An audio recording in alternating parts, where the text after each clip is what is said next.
Welcome to the Bravo Papers, a safe space for all us Bravo fans who love to analyze, deconstruct, and talk about our favorite Bravo shows ad nauseum. So join me, Bravo and Botox, and we'll catch up on all the Bravo news and read way too much into our favorite shows and Bravo celebrities.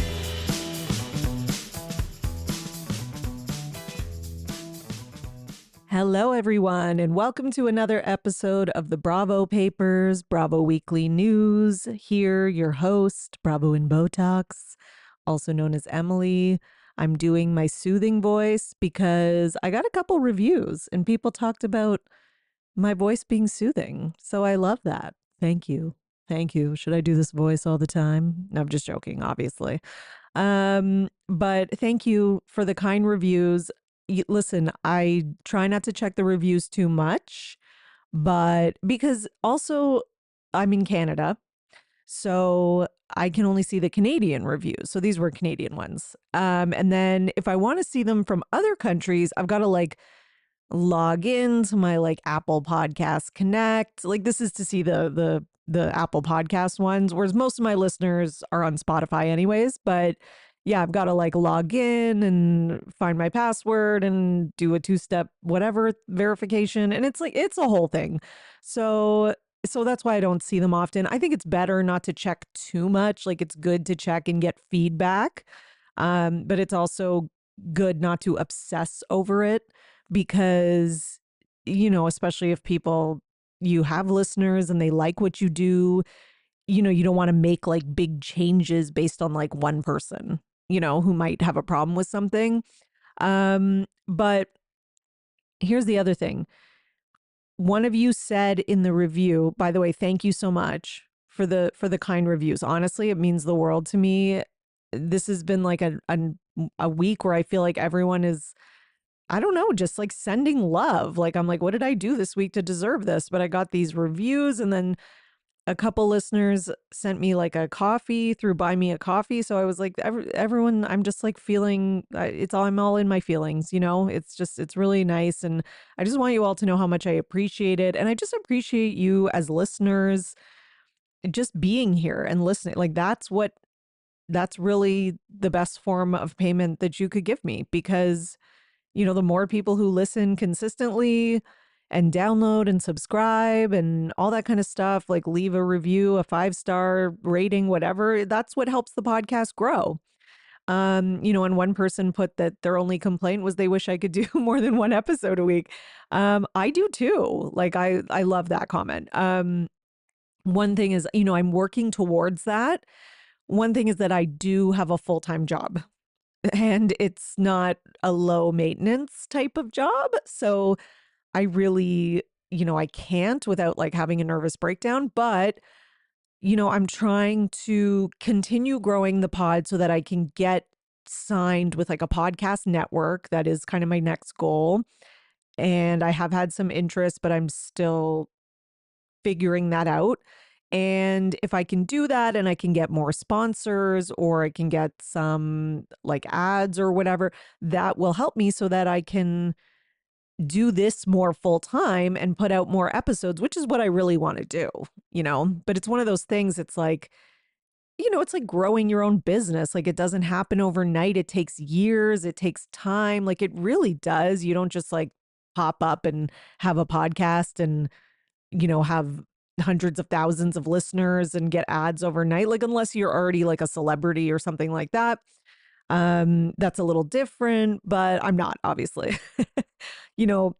Even starting this podcast, the reason I even had a decent listener base to start with was because of my Instagram account. And that took years to grow to where it is. And then I was okay, I think I have enough of a following. And then Scandival happened, and it just seemed like the right time.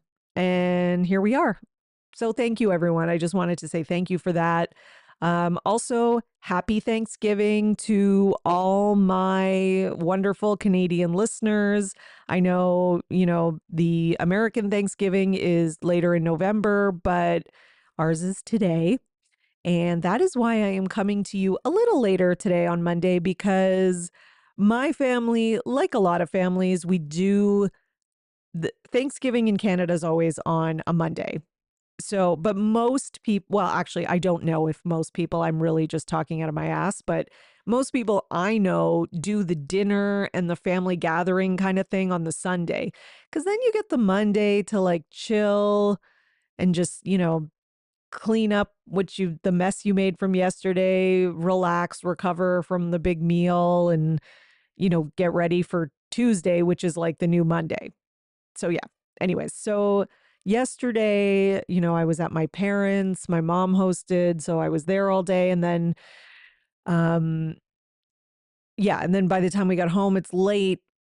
And, Thanksgiving is like early, you're there all day, etc. So it's one of those things. So that's why I'm recording today, and I'm going to post it right after I'm done recording. So this is going to be a very fresh episode because I am recording and posting on the actual day. Usually I record on the Sunday or Saturday if I'm really on top of things, but usually the Sunday, and then I just have it scheduled to post on Monday morning for you all. So I'm sorry for the early morning listeners that you're getting this a bit later than usual, but life happens, as we say, and it is definitely feeling like fall here. Like I'm looking out the window and there's a lot of red leaves, and it was kind of nice yesterday. It was like summery again, which I was like, okay, I'm over this now. Can we do the fall?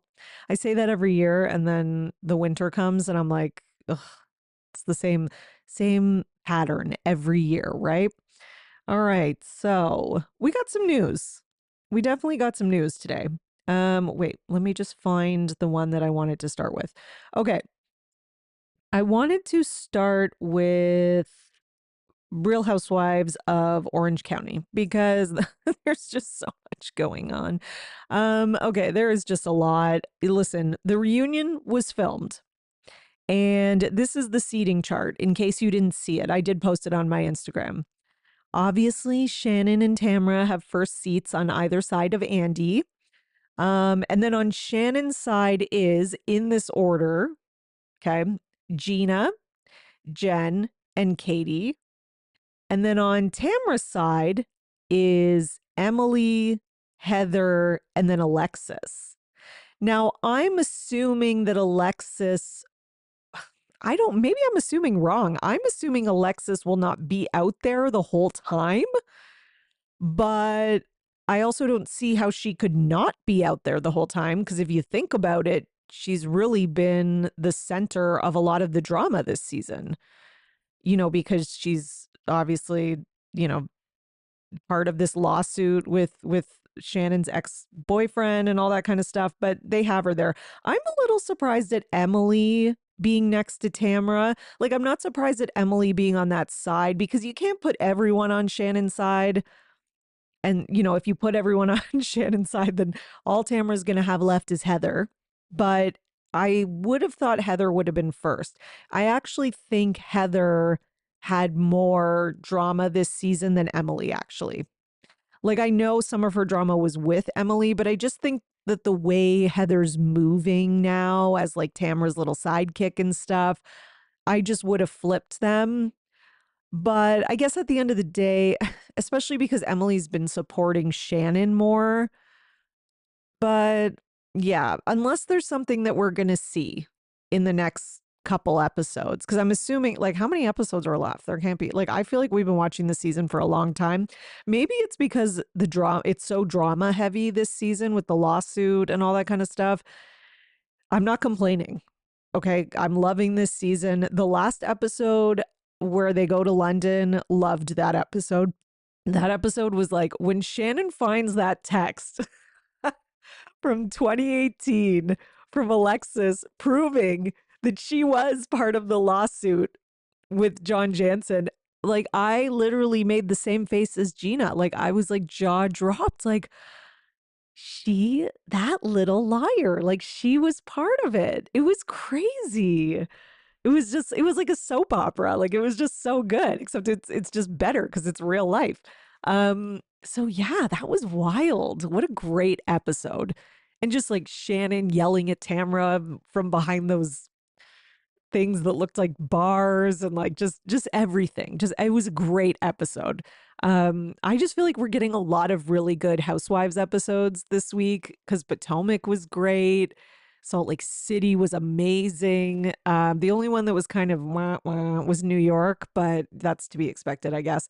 Okay, so in terms of the reunion, I had a little snippet about that. Where was it? Hang on.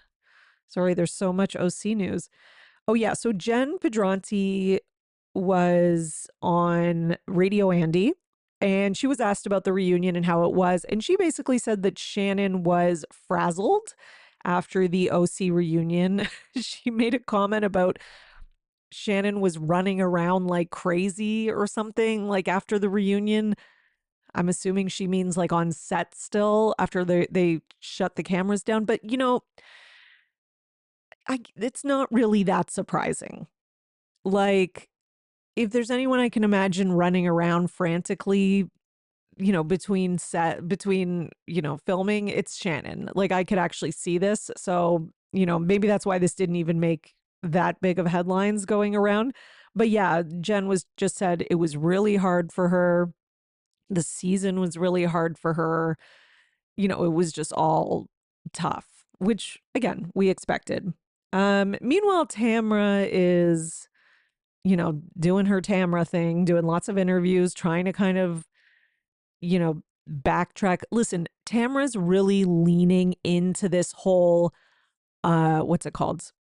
The editing is what got me.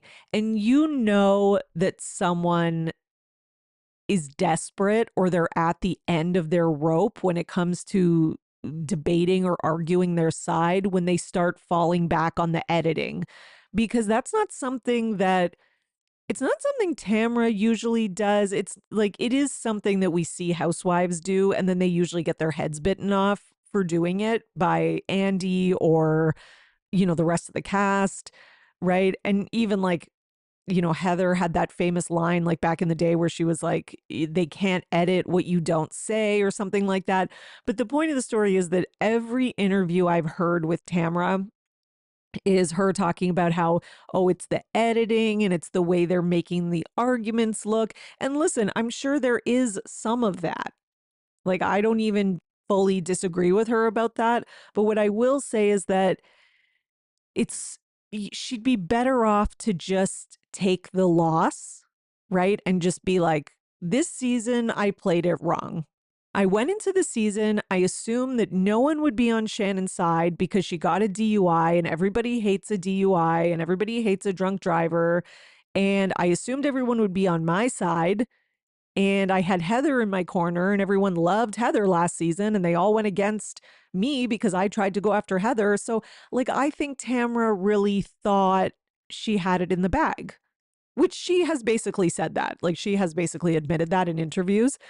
But basically, she said in this interview that she was reactive during the season, which I couldn't disagree more. She was not reactive at all. Like, she's the one who's barking at Shannon and coming after, bringing things out. Like, I just don't agree with that. I think nobody does. Tamra says we don't see things that are said / done to make her. By the way, I want to say thank you to @bywig Hello Drama who kind of summarized this, but Tamra says we don't see things that are said / done to make her react the way she does. She says it's unfair to an extent that Bravo removes parts of arguments. Well, Tamra, as Mia's ex-husband says, if you want fair, go to the carnival. Okay. Tamra, like, this. She's acting like she's new. That's the other thing that bothers me. It's like she's been in this game for so long. She's one of the most veteran, experienced housewives. And now all of a sudden she's crying editing. Like, get out of here. And then she talks about what it's been like watching the season back. It's been a season that I've watched where I've gone, really?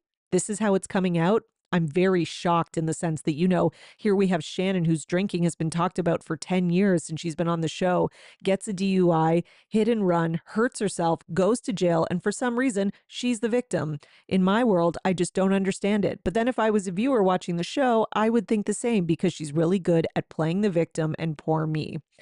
Like, I don't think that Shannon is that good at playing the victim. Like, Shannon has had seasons where the audience has been against her.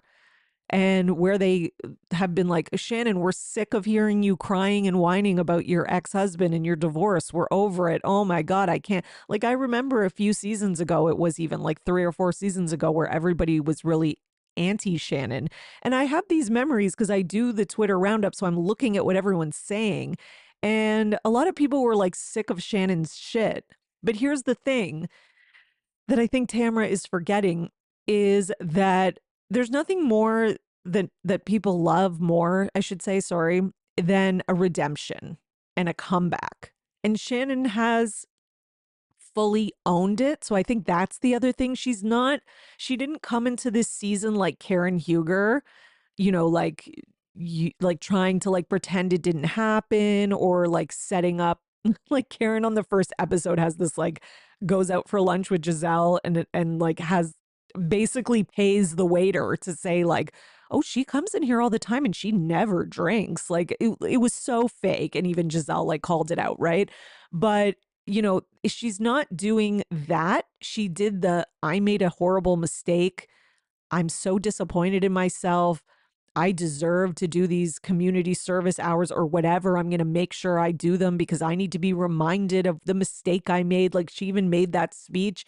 So yeah, that's it. I don't know what else Tamra wants. Like if you own something, a mistake that you made like that, and you fully, are showing humility, people will be more forgiving than you think, right?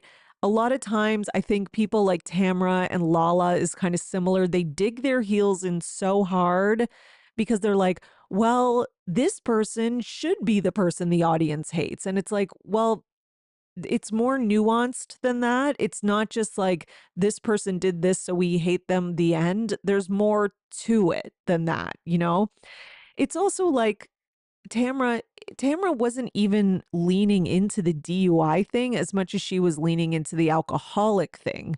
And I think that was a mistake too, because it's people are not going to be mad at Shannon for being an alcoholic because people don't see that like people see it as a problem. Yes, but largely societal attitudes have changed and people understand it's an addiction. It's like, look at the way that people handle Kim Richards. Like people are very protective of Kim Richards, like knowing she has these mental health issues. So people are like, if she is an alcoholic, this is not how you deal with it. And she may be. I still think she may be. I don't know. I don't know 100% because people who are not alcoholics can have DUIs. It happens all the time. Just like people who are alcoholics can have DUIs. It works both ways. So having a DUI in itself is not evidence of alcoholism, but it can be, right? But Tamara is kind of assuming that we're all going to just jump on board with Shannon's an alcoholic, which I think a lot of us think she might be. But we also know that badgering her and yelling at her and telling her don't order a drink at this dinner where everyone's drinking, that's not going to solve her problem if she is an addict. And a lot of people, I think a lot of viewers have dealt with addicts in their lives or alcoholics, and they know that, you got to kind of, they're not going to get help until they're ready to get help. That's just real, So, like, I think sometimes Tamra forgets that maybe we're smarter than she is too. Like, like Tamra's got some street smarts, she's good at being a housewife, but she's not always good at seeing, like, I hate to overuse this word, but she's not good at seeing the nuance of things. She looks at things in a very too much of a black and white manner, I guess. Um, so I got way off here, guys, but let's go back to the Tamara interview. So Tamara also said that she hopes her and Shannon can move past their fight, but she knows that they'll never be best friends again. Well, duh. She wishes Shannon would realize that she wasn't out to hurt her. Maybe you weren't out to hurt her, but you were out to use her potential alcoholism as a storyline because you don't have one. That is real. Like, I'm sorry. That is just, which, I mean, that's kind of how Tamra plays housewives when she doesn't have something going on. I will give Tamara this. When she has something going on, she uses it if it's something she can use. But her kids and her ex are not biting. She tried to do that, and her kid was like, shut up, stop talking. I don't want to talk about the divorce. I don't want to talk about dad. So she's really got nothing. She had stuff with Eddie for a while. They were opening the gym. He had heart problems, all that. She had stuff with her divorce. So since she's really just kind of got nothing going on, she's leaning into this, and she doesn't care if leaning into it does hurt Shannon. Even if you're not maliciously trying to hurt her, you're also not trying to hurt her. Does that make sense? Okay. Tamara also says her friendship with Shannon was one-sided and that Shannon is needy. I mean, we've been hearing Tamara say this for years. Ever since the David Bedore divorce, Tamara has been singing this tune. Shannon's needy. She calls too much. Eddie gets annoyed with how much she calls. I'm on the phone for hours, etc. But okay, you can't complain about that for the last 7 years or 8 years or whatever it's been, and you still keep going back. Like, you have consistently said you loved her. She's one of your best friends. You did this whole Tres Amigas thing and went on tour. Like, you've been fine with the dynamic. Like, you've complained about it, but then you keep taking part in it. So you can't all of a sudden kind of go back now and be like, well, this is the reason that I was a complete asshole to you because you call too much or you're needy. Like, that's just not a good excuse. Okay, what else? Then Tamara also shaded Shannon for not having much, like a husband or a job. Okay, shut up, Tamara. You have a husband who does what exactly? Sits around the house all day and does nothing and then talks behind your back. Um, like, seriously, I don't know what Tamara's thinking. She's really lost the narrative. She's lost the plot. She's just completely gone. She needs a reset. It's like somebody needs to take the batteries out and just let her chill for like a year and then put the batteries back in, maybe. Um, I just want to go on the record to say I still don't want Tamara fired. I know a lot of you listening might disagree with this. I remember all too well those seasons between without her, and people were just as pissed at Tamara when she got fired the first time.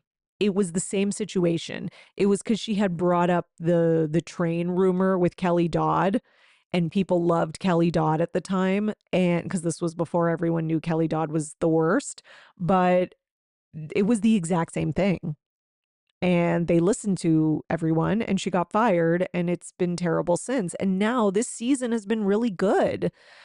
So listen, I'm not on Tamara's side, but like I still don't want her fired. I hope the network starts making decisions based on ratings, the quality of the season, and things like that, and not based on social media. And the majority of people watching are not the super active vocal ones on social media. That's actually real. So that's the other thing that I hope Bravo realizes, because we need good TV here. I think we need good TV. And yes, I agree. Tamara's not even being that good of a villain right now. She's totally lost her way. But I do think that this season and the fan backlash will cause her to maybe reassess and reset. Okay, so that one I went over. What else is Tamara saying? I think that's it for Tamara. But Vicky on her podcast with Christian Grey Snow says that her prediction for the reunion is that Tamara is going to ask for forgiveness, and she doesn't think that Tamara's going to go in quote unquote guns blazing because she's really one of the most hated housewives right now, which I totally agree. I think she's going to go in like cautiously defensive. Like, she'll still defend herself because she has to a point, but I think she will also, oh, I handled it really poorly. The way I handled her potential alcoholism. Like, I think she's going to do one of those. It's because I care about you. It's because it's going to be excuse central. Okay. What was the other thing? Oh, yes. And then Alexis Bellino and John Jansen made an appearance at the Us Weekly Reality TV Stars of the Year, party or whatever it was. There was a lot of other people there. You might have heard of this because Kyle Richards won like Reality Star of the Year. God knows how that happened, unless like Kyle is in charge of the voting committee. I don't know. But anyways, so they were on the red carpet because, John hates the spotlight, guys. Like he has no interest in that. But here he is on the red carpet. Basically what they said in their little interview was Alexa says that she thought the season would go one way, but it went another. Yeah, we know. Basically, you thought Shannon would get backlash and you were wrong. Then the interviewer asks Alexis if she has any regrets, and Alexis replies that she doesn't. Her only regret is for John to answer and speak for her and say, well, I think Lex regrets sharing anything about the videos, and I'll restate that I am the one who has the videos and nothing has come out of my mouth about showing them to anybody. So basically, John is saying that I guess John and Alexis are regretting the mention of the videos and using them. So John kind of like, sorry, I don't think I explained that well, but in the interview, John kind of like cuts in to say this. And he's like, I think, Lexi regrets sharing anything about the videos and I'm the one who has them. Like he's trying to help Alexis, I guess, look more innocent, I think. And then John also says that Shannon is masterful at eliciting sympathy that she doesn't deserve. Well, it's also subjective in terms of who deserves sympathy and who doesn't. Like I could argue that if she really is an alcoholic, that she does deserve some sympathy. Somebody else could argue the opposite. Like it's, again, maybe John's not the smartest guy. I don't know. Okay. So Jeff Lewis also weighed in on why Shannon lied on the show. So if you watch this week's episode, which I'm going to assume that you have by now because it was on last Thursday, but obviously I've already given a million spoilers, so I can't even do a spoiler alert. But basically, we find out that Shannon was on Jeff Lewis and she said something that was kind of seemingly contradictory to what she had said to Heather. So she had said to Heather that when she left John's house drunk and got in the car, that the crash was very close to John's house. And did he, and Shannon's like, or Heather's like, do you think that John could have heard you crash your car? And Shannon's like, well, I don't know, but it's possible, something like that. Then on Jeff Lewis, she says, he asked the same question. Do you think John heard your car crash? And Shannon says, I didn't think about that, or I haven't thought about that, or I haven't given it any thought. And then, so Heather kind of uses this as a sort of like, I don't know what she thinks it's like some kind of smoking gun moment, which it's really not. And she's like, oh, well, you contradicted yourself, or you said something different, and you're using me by filming that other scene and having me on camera so you could say that you think John Jansen heard you get into the accident. But then on Jeff Lewis, you say you didn't even think about it. So Jeff says, well, yeah, the reason that she, changed her story when she came on my radio show is because that was after the lawsuit. So at that point, John Jansen had sued Shannon for $75,000. And she's not going to add more fuel to the fire now by also adding in that, oh, John possibly heard me crash my car and didn't even care to come and check and see if everyone was okay. So it's like, and that is exactly what I thought. Like when I saw that scene and they showed the flashbacks, I'm like, yeah, there's a difference between post and pre lawsuit. Like when she was talking to Heather on camera initially, that was before John sued her. So of course she's going to be like just saying whatever, or just maybe saying what she honestly thinks, which is that he probably heard her crash her car. But then, yeah, she's going to be more careful about, like, yes, she went on Jeff Lewis. Her lawyer told her she could speak about it, defend herself, but she's not going to be like, let me talk more shit about him directly or accuse him of more things after he's already put out this lawsuit. But yes, I can defend myself against the lawsuit that's already occurred. I also do think that Shannon shouldn't have done that interview.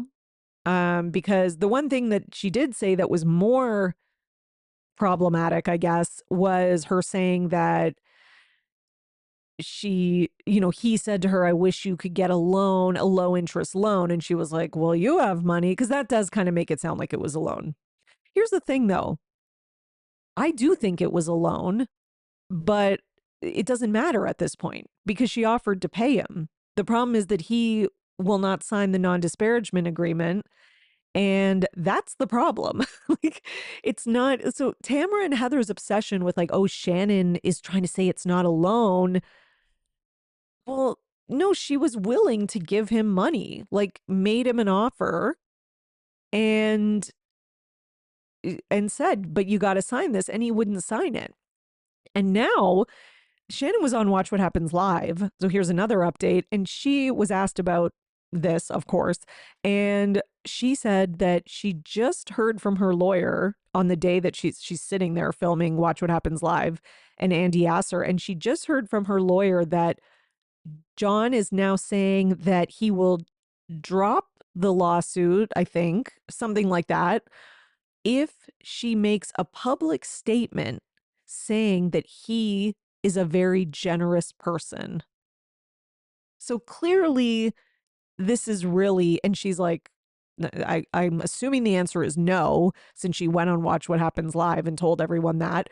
I'm assuming she's not, and even if she did, we would all know it's bullshit because she already told us that. But clearly, it's really about this man's ego, and he wants everyone to see that he's not like a cheap loser. You know what I mean? Which I don't like. I wouldn't have thought he was cheap for wanting such a large loan paid back. I would not have thought that. But once you file the lawsuit and then you're sort of threatening, like, oh, I'm going to release these videos of you that are incriminating. And then you're also like, you're refusing to sign a non-disparagement clause, which, I mean, like that, he should have just taken the initial offer and that it really, because then people would just be like, yeah, Shannon probably did borrow the money. And it was well spent because she looks great, like good facelift. Okay. So every penny of Johnny J's money was well spent, guys. Okay. So look at that face. Okay. What else do we got? For OC, I think that's all the kind of lawsuit, Shannon, Tamara kind of talk. But as you know, as we do with Shannon Bedore, there is always more. I didn't even mean to rhyme.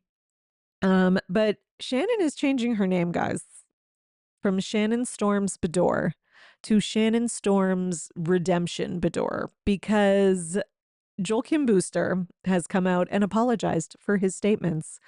So not only was she redeemed with the whole Alexis tweet, I love this for her.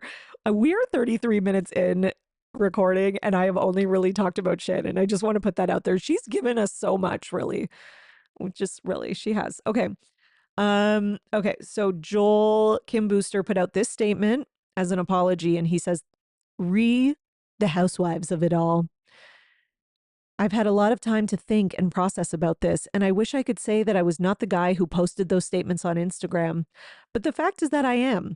I let an onset conflict cloud my judgment and access the darkest, ugliest part of myself and said things I don't stand by or even believe, and I am deeply sorry that allowed my worst self that I allowed, sorry, he had a little error, that I allowed my worst self to cloud my judgment.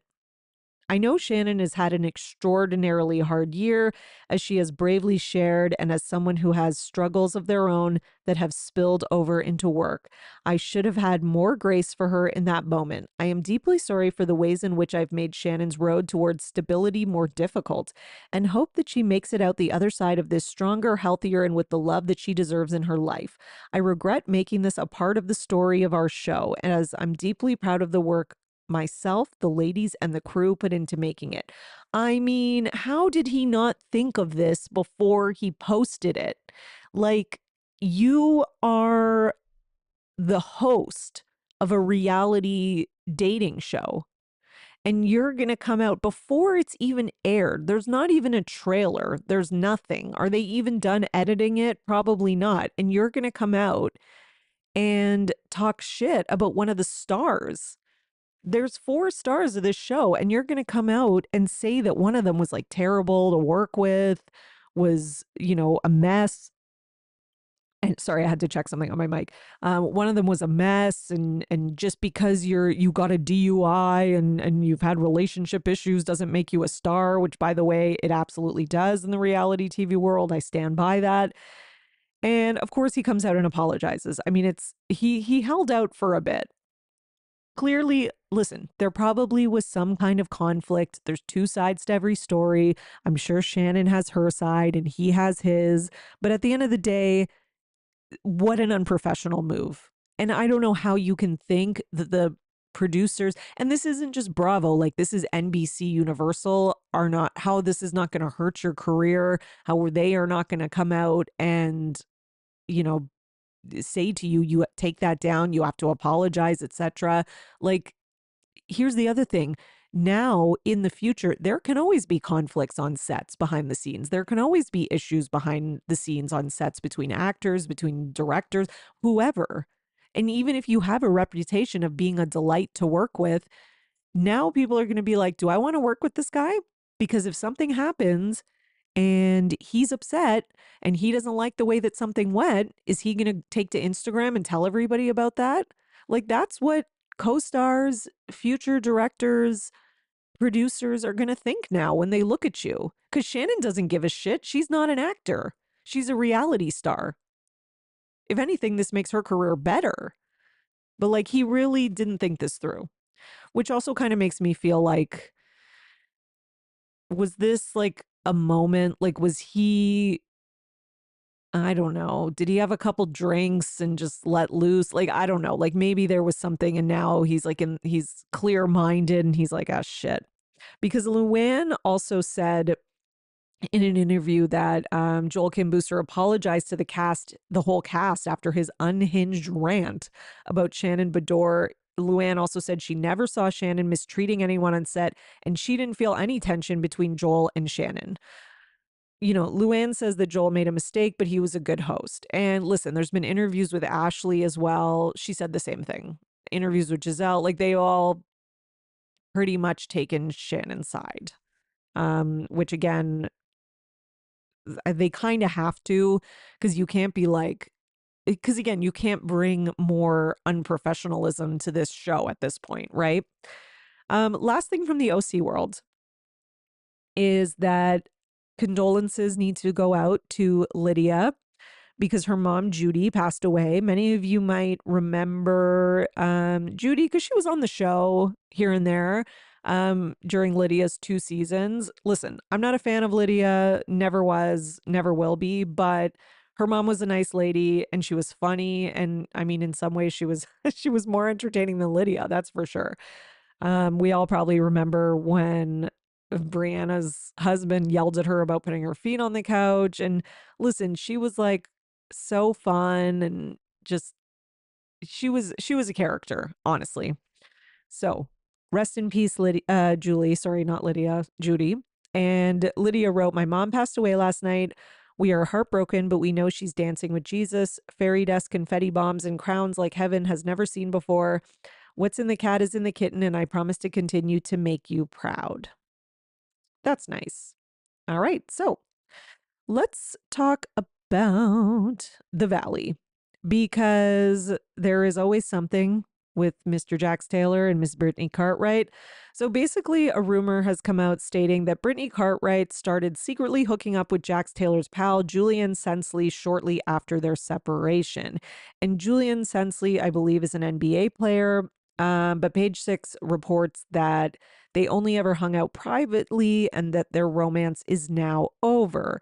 And then people are pulling up this tweet that Jax had put out a while ago saying, you may want to ask Brittany who she's been sleeping with for the past 4 months.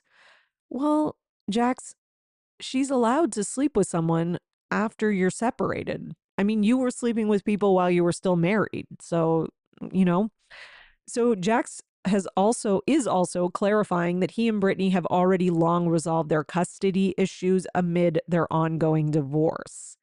So basically, he gave a statement to People on Wednesday and via his rep. And this is what it says.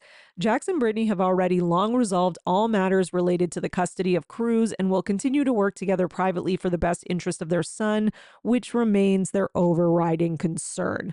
While Jax made errors in filling out forms that are usually done by trained legal professionals, those errors will be amended without delay. Jax is so dumb. Just the fact that he would try to even fill out any sort of legal document without help. Like, I wouldn't trust Jax to fill out like I don't know, like an online free survey. So anyways, the errors that they're referring to are when basically he gave over full legal and physical custody, which is a pretty big error. Um, but I guess they have that all worked out behind closed doors. Okay. All right, let's talk about Salt Lake City. So, Jen Shaw, there's a name we haven't talked about in a while. Her prison sentence is getting reduced. And again, and it seems that she is due for release in December 2027, which that feels soon. I'm sure it doesn't feel soon to her, but it does to the rest of us. And okay, let me give you a little bit more detail. But basically, it was originally reduced to 2028, and now it's been reduced to 2027. So she's in Bryan Federal Prison Camp in Texas, and we all know she had pleaded guilty to defrauding thousands of people, including the elderly, out of money in a telemarketing scheme. Um, she was originally supposed to spend 6.5 years in prison and was ordered to pay 6.5 million in restitution. But her sentencing is reduced by a year now. So I'm assuming this is for good behavior slash, showing progress and things like that in prison. I'm also assuming maybe it's because of, the overcrowded prison system. Maybe it's so she can get out of jail and start working and start paying back those restitutions. I don't know. People are talking about like when she's going to come back to the show. Like, I don't want her back on the show, to be honest. Like, I think this is not like the Teresa Giudice story. It's just not the same. This is much more, poignant and malicious. Like Teresa was like a tax evasion thing, and like a lot of it I think is just because she was a dummy and she just let her husband control things, and I don't think she really knew that she wasn't paying these taxes, etc. But Jen was like the ringleader of, what's it called? Like an organized criminal enterprise where they were targeting people and like scamming people out of their money. Like that's a different thing. So I don't think anyone cares. At least I don't care to see her back on TV again. I think the show has been the best it's ever been since she left. Maybe unpopular opinion, the first 3 seasons were fine, but they really weren't that great because Jen put a damper on how real the women could be. And I think it's way better since she's been gone. And I just don't think that they need her back. I think she'll just bring a new dark cloud to the show. I think none of them can really be friends with her again. I think they're going to be intimidated. Like, I just don't think it's a good idea. So I hope Bravo doesn't make a stupid decision. Meanwhile, Salt Lake City star Whitney Rose's teen daughter is out of the ICU. So Bobby was in the ICU because she was having a really scary medical emergency. Basically, she had like the worst type of asthma attack that you can have, which is where like she couldn't get air in at all. So she was in the intensive care unit for a while, I think it was a few days, Whitney said. Now, she's okay. So she's back at home, and Whitney made basically like an Instagram video telling everybody how it's been like a hard few days. They've been in the hospital with her. She couldn't breathe and kind of gave all the details. But the weird thing about this is that, and not that it's a lie or anything like that, just weird is that Whitney's like filming herself. She makes this announcement. She tells all the details of the asthma, etc., and how Bobby's at home now and she's still recovering and she's still needs rest and all that kind of stuff. And then she turns the camera around and she's like, but in other news, and then she turns around the camera and it's her and Heather. And she's like, we're going to Australia. And they're like in like a fancy like airport room and they're like getting ready to get on their flight. And it's like, okay, are you guys filming? Like, I don't think they're filming right now because the season's airing. So it's just a little weird to be like taking off to Australia when your daughter has just come home from the, like, not just the hospital, but the ICU. I don't know. I'm trying not to like mom shame here, but it's just not the choice that I would make. It's just weird. I don't know. It's just very weird to me. Like, unless this is like, I was like, okay, maybe this is like a work thing that her and Heather like have to do and they can't get out of. I don't know. Yeah, I don't know. But it's like, could you not maybe postpone? Like, at least tell us, like, why are you going to Australia? Like, is there something that you really have to go to? I don't know. It just, maybe it wasn't the smartest choice, but it's Whitney. So probably not the smartest choice. All right, what else we got? We've got some mom talk news, actually. Let's get into it. So in terms of season 2, we know that's happening for the Secret Lives of Mormon Wives. And I mean, they're trying to keep up the interests. They're teasing us because it was one of those shows where like all the episodes came out at once and, time goes on and people talk about it less. And listen, they need to get that second season out. If they make people wait a year, they're going to lose a lot of their momentum. But that being said, the girls are working hard on TikTok and etc. to kind of keep their relevance. So this is kind of annoying, but Jen Affleck and a couple of the girls did like a TikTok video where they're sort of implying that she may have left her husband. I don't even remember what his name is, the asshole guy, the blonde asshole guy who looks like a Targaryen, that maybe she left him. But then they show another TikTok video and she still got her ring on and she confirms that they are together. So it was definitely just like clickbait. Zach is his name. So it was definitely just clickbait and they're just, they're trying to make that money. They're trying to keep interest going. She is very much still with Zach. There's no divorce, even though we all kind of wish there would be. And another person who may be making an appearance, though, next season is Miranda.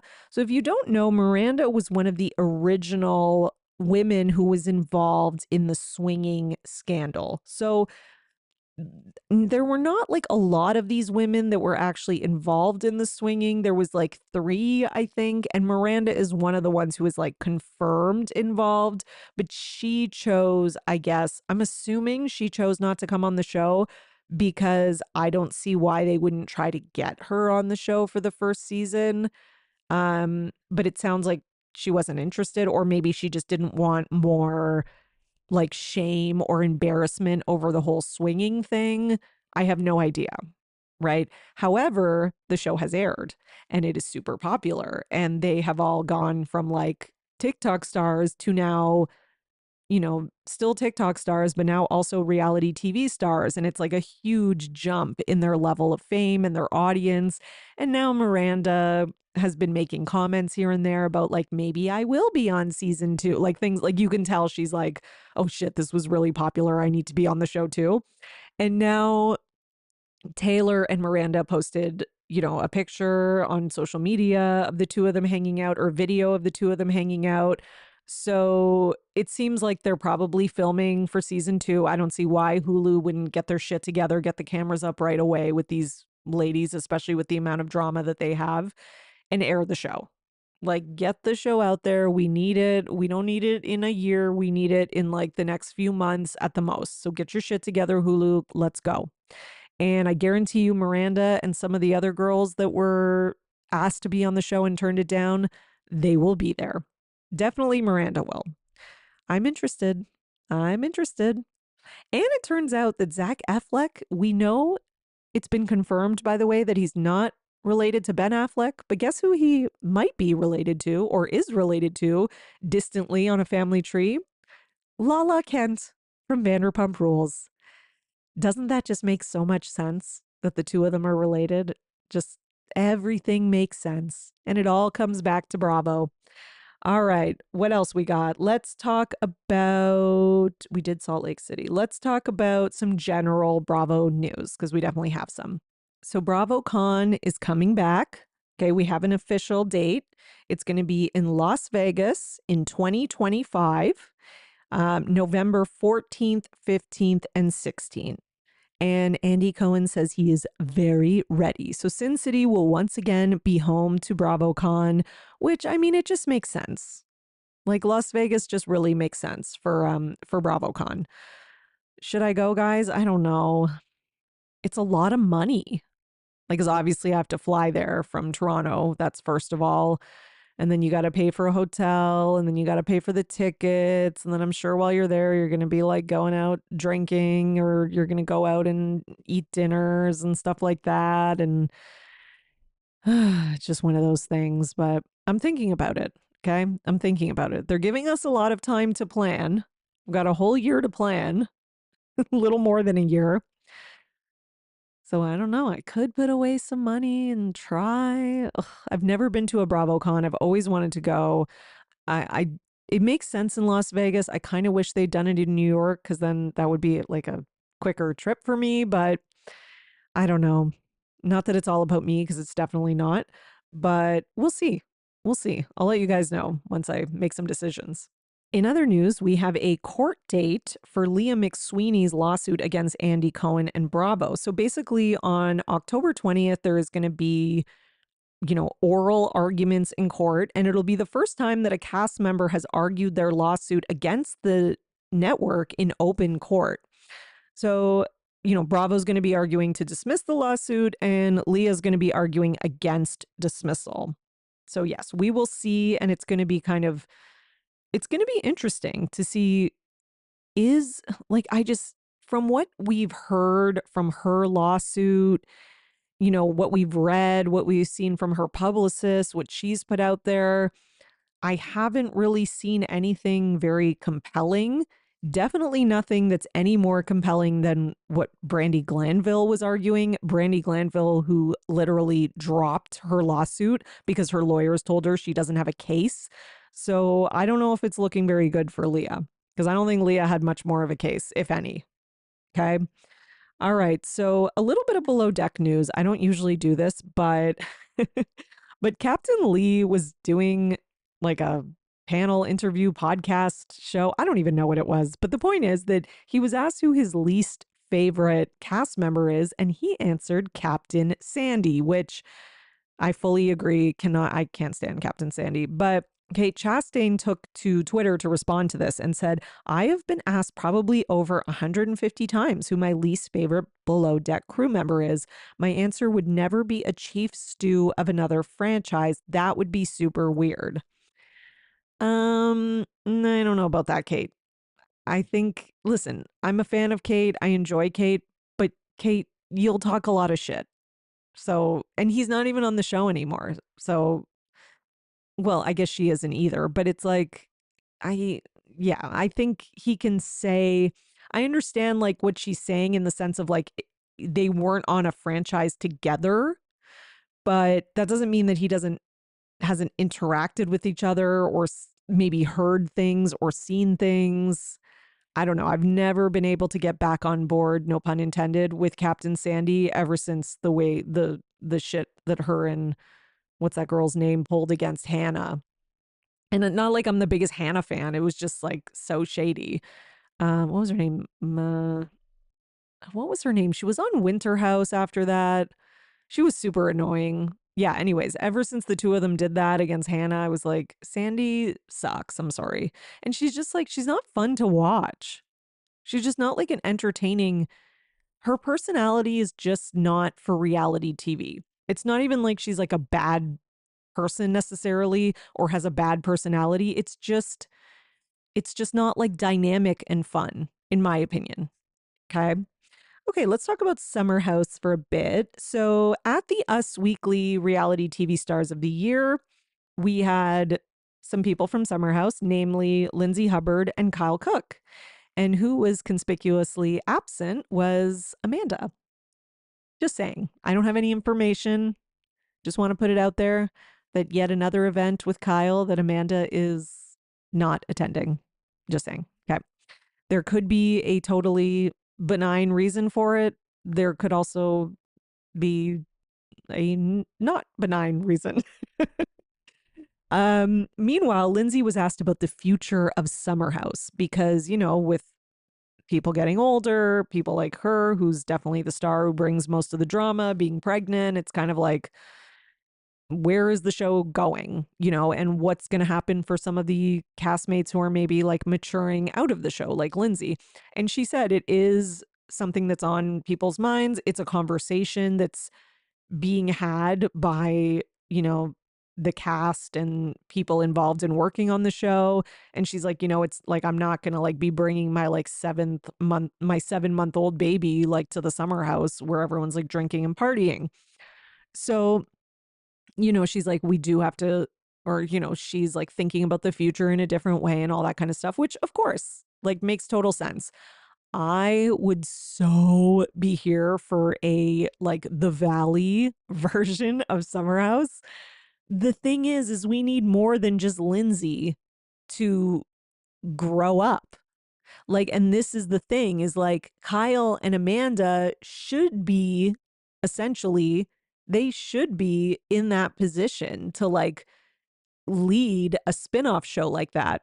But the problem is that Kyle refuses, even though he's like 40 something, he refuses to grow out of the like 20 something phase. You know what I mean? Like Summer House could still be like, Jesse and Wes and, maybe some like younger girls or at least still single girls even. But, some of these other people, it's kind of like, it's going to start getting a little sad, you know? Just like it kind of was with Vanderpump in some ways, which I think is why the Valley works so well. Cause it's not just about like the premise of the show. It's about the people and how dynamic and interesting they are.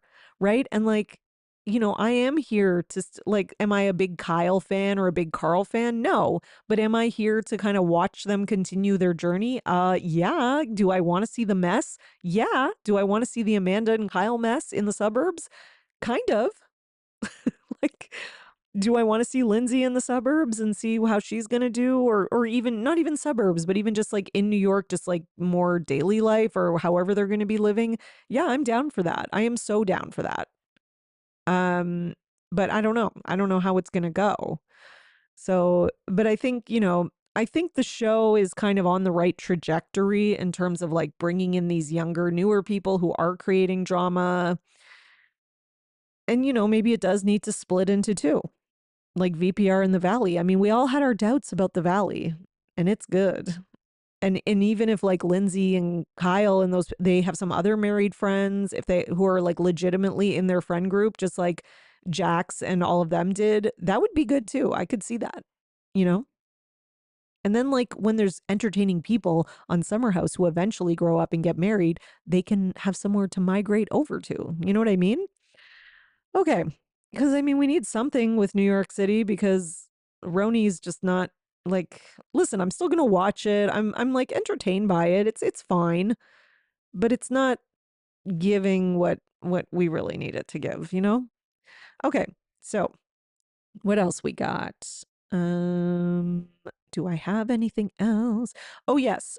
Real Housewives of Dubai, people were saying that it's going to be canceled, but Talene actually replied to a Bravo account and said not true. So I just wanted to give you a little update on that because I'm not sure if, what's going on with that show. I haven't heard anything official, but what I will say is that there's always going to be like rumors about like what's happening with this show, what's happening with that show, da da da da. Until we get official word, I would just kind of block that noise out because there is nothing yet. Okay, everyone. Thank you so much for joining me today. I had a great time. I hope you did too. And you are now in the know for everything Bravo. See you next week. Bye. Thanks for listening, everyone. Your support really means everything to me. And this show wouldn't be possible without you, the listeners. So please, if you enjoyed the podcast, leave a 5-star rating and subscribe so you don't miss an episode. For more, you can join my Patreon, patreon.com/Bravo and And for $5 a month, you'll get 4 extra podcast episodes a month. You'll also get early releases of Bravo Paper episodes and more. Please also subscribe to my YouTube channel at The Bravo Papers and follow me on Twitter, Instagram, at Bravo and Botox and at The Bravo Papers. If you'd like to buy me a coffee, you can at buymeacoffee.com/Bravo and Botox. Send your love through some much needed caffeine. And any guest that was on today's episode will be in the show notes, all their social media and contact information. So thank you so much, everyone. Keep overanalyzing Bravo.